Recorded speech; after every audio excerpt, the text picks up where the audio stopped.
उत्तराखंड के पहाड़ों में बसा एक छोटा सा गांव था जिसका नाम था भूतिया गांव।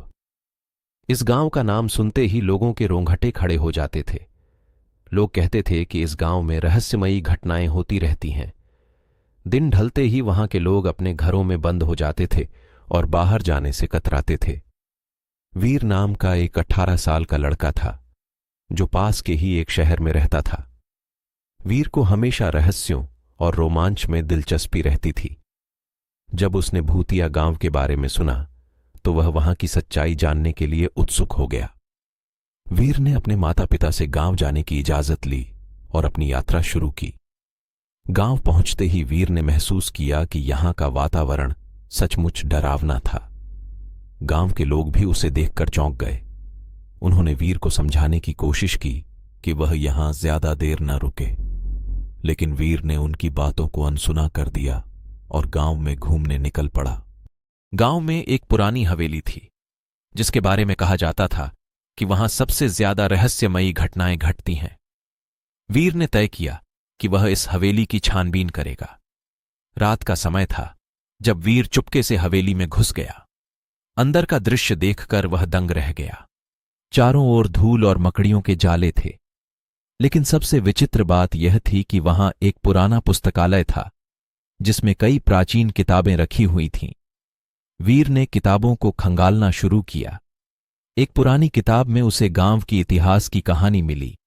उसमें लिखा था कि सैकड़ों साल पहले इस गांव में एक तांत्रिक ने अपनी काली शक्तियों का प्रयोग किया था। उस तांत्रिक को गांव वालों ने मिलकर मार दिया था, लेकिन मरते मरते उसने गांव को श्राप दे दिया था कि यहां हमेशा रहस्यमयी घटनाएं घटती रहेंगी। वीर ने तांत्रिक के श्राप को तोड़ने का तरीका खोजने का फैसला किया। उसने किताबों में एक ऐसा मंत्र पाया जिससे श्राप को तोड़ा जा सकता था, लेकिन इस मंत्र को पढ़ने के लिए वीर को आधी रात को गांव के सबसे पुराने पेड़ के नीचे जाना था जहां तांत्रिक को मारा गया था। आधी रात को वीर अकेले उस पेड़ के नीचे पहुंचा। वहां का माहौल डरावना था, लेकिन वीर ने अपनी हिम्मत नहीं हारी। उसने मंत्र पढ़ना शुरू किया। जैसे जैसे वह मंत्र पढ़ता गया उसे ऐसा महसूस हुआ जैसे पूरी प्रकृति जाग गई हो।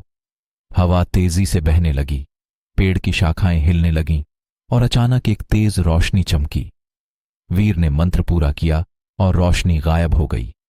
अगले दिन गांव के लोगों ने देखा कि उनके गांव में अब कोई रहस्यमयी घटना नहीं हो रही थी। वीर ने गांव को श्राप से मुक्त कर दिया था। गांव वाले वीर के आभारी थे और उन्होंने उसे अपना हीरो मान लिया।